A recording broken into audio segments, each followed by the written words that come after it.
2 নম্বর অঙ্কটি দুইটি সংখ্যার অনুপাত 5:6 এবং তাদের গসাগু 4 হলে লসাগু কত। এই অঙ্কটি অনেক সময় পরীক্ষায় আসে, তো খুব সহজে আমরা কিভাবে করতে পারি দেখি। আগে প্রথমে আমরা অনুপাত দুটির গুণ করব, তাহলে 5 গুণ 6 এর সাথে তাদের গসাগু গুণ করলেই উত্তর হয়ে যাবে। তাহলে আমরা দেখি 5 6 30 আর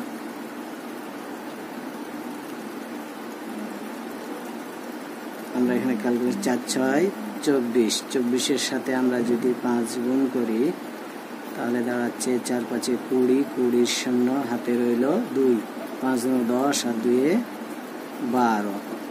তাহলে খুব সহজেই আমরা উত্তর পেয়ে গেলাম।